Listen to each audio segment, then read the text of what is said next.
All right, let's jump right in. Welcome to today's Explainer. I am absolutely thrilled to guide you through this session. Now, if you're a logistics and supply chain professional, or if you're studying to become one, you already know that theory is really only as good as its execution. You can have all the textbook knowledge in the world, but it doesn't mean much until you apply it. So today, we're focusing on exactly that, transforming those classic logistics theories into practical, highly efficient operational frameworks for transport management. To really set the stage for us, consider this insight from Tim Kaine. You have got to connect your land use decisions with transportation decisions. I love this because it perfectly captures our core theme today. Spatial geography and transport routing, they are absolutely inseparable when it comes to successful business operations. You literally cannot design an efficient supply network without a deep, deep understanding of the geographical map. It's the ultimate puzzle. And why is mastering this topic absolutely critical for your future career?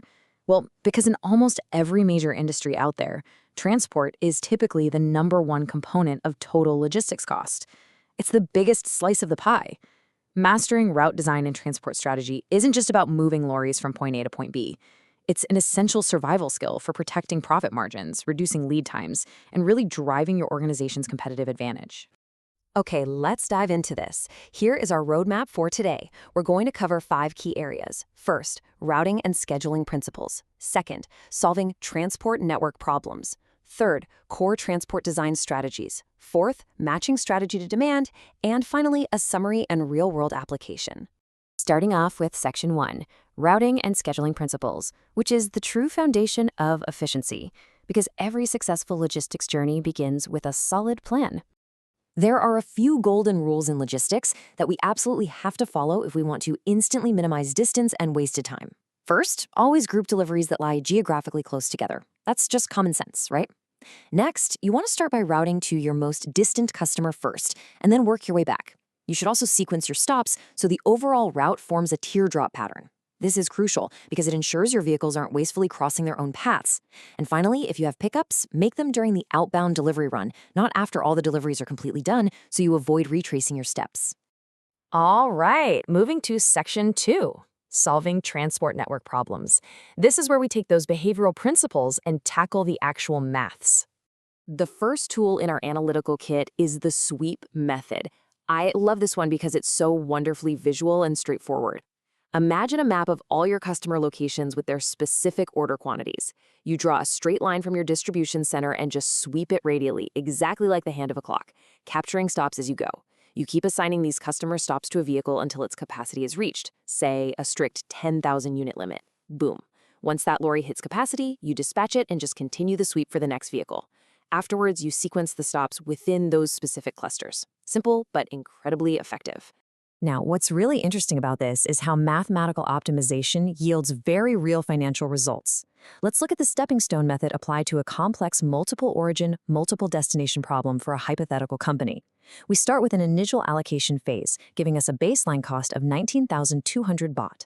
But by applying the stepping stone reallocation loop, which systematically tests whether shifting goods to cheaper, unused routes reduces overall expense, we bring that cost down to 17,900 baht. That is a guaranteed total savings of 1,300 baht on just a single transport matrix. It really adds up. Another incredibly common scenario is a closed loop, where a vehicle has to leave a depot, visit multiple stops, and return to the start. You've probably heard of this. It's the classic traveling salesman problem, or TSP. To solve this practically, we use the nearest neighbor heuristic. You start at the origin point, travel to the nearest unvisited location, repeat that logically until all stops are cleared, and then head back to base. By following this strict sequence, you can map out highly efficient routes, like plotting a minimal 640-kilometer route for an 8-customer network, ensuring absolutely zero fuel or time is wasted. Section 3, Core Transport Design Strategies. We're shifting gears now from the mathematical routing algorithms to the high-level strategic frameworks. The first major strategy in our toolkit is direct shipment. This is exactly what it sounds like. Goods are sent straight from a manufacturing plant to a single customer with zero intermediate distribution centers or transshipment stops. This approach is lightning fast. It's absolutely perfect for just-in-time systems dealing with massive daily volumes, and it works best when you can dispatch full truckloads to keep your per-unit transport costs at their absolute lowest. Our second strategy is the milk run. This involves consolidated transport, where one single vehicle collects from or delivers to multiple stops on a fixed, highly predictable route. Think of a lorry picking up components from 3 different suppliers before heading back to the main assembly plant.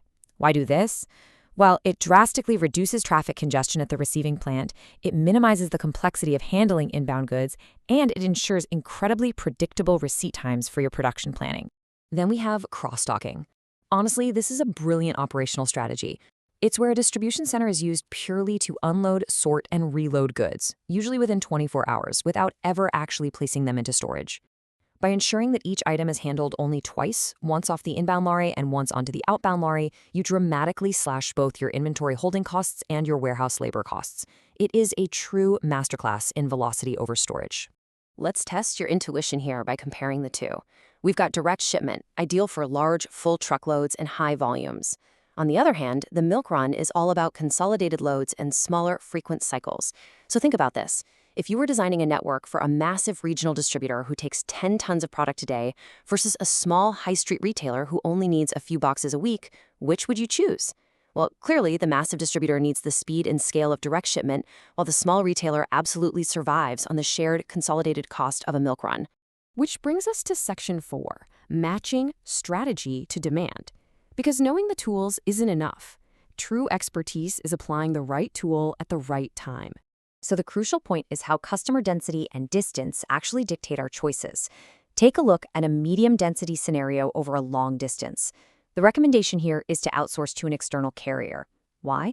Because sending your own lorry on a massive trip to a moderately populated area almost always guarantees an empty return leg, and empty legs are profit killers. An outsourced carrier can pick up other clients' goods for the trip back, spreading the cost. For high density and short distances, though, operating your own in-house milk run remains highly, highly efficient. We also have to look at the physical product itself. How do we match strategy to product demand and value? Think about high-demand, low-value items. Everyday consumer goods like soap. Because they are cheap and sell constantly, you absolutely must stock them locally and use cheap transport. Now flip that. Think about high-demand, high-value goods, like the latest smartphones. For these, you want to hold stock centrally to avoid massive inventory carrying costs across a dozen sites, and you use fast, premium transport to get them to the customer securely and quickly. Okay, let's pause for a second. I want you to actively think about how you'd solve this specific business case. Under this product value framework, how in the world do you handle low-demand, high-value goods? Think about the massive financial implications of holding incredibly expensive items that very rarely actually sell. Did you figure it out? The correct strategy here is to hold the absolute minimum stock at a single central warehouse and then use incredibly fast transport only when an actual order is placed. A prime example of this would be specialist medical equipment. It's excellent logic if you deduce that. You are successfully balancing those astronomical inventory carrying costs against the necessity for transport urgency. Finally, Section 5, Summary and Real-World Application. Let's lock in everything we've covered today. Let's quickly pull this all together. We started with route heuristics, like the sweep method and TSP, which actively minimize the physical distance your vehicles travel. We then looked at optimization tools, like the stepping stone method, to mathematically slash your costs. From there, we explored broad strategic choices, noting that deciding between a milk run or cross-docking depends entirely on your throughput volume. And finally, we learned that your inventory placement must perfectly align with product density and value. It really is a complete, holistic puzzle. And this brilliantly illustrates the point. Consider this real-world impact. A study focused on optimizing vehicle routing using the traveling salesman problem successfully reduced transport costs in a highly competitive soft drink, specifically milk tea, business. This isn't just abstract textbook theory, folks. These algorithms and frameworks create measurable, bottom-line business value in the real world. So here's my final provocative question for you to take away. Armed with these analytical and strategic tools, how are you going to redesign the transport network in your next logistics challenge? Whether you're tackling a university assignment, sitting in a boardroom discussion, or running a live supply chain operation, you now have the exact blueprint to drive ultimate efficiency. Thank you so much for joining me for this explainer, and I can't wait to explore more fascinating logistical strategies with you next time.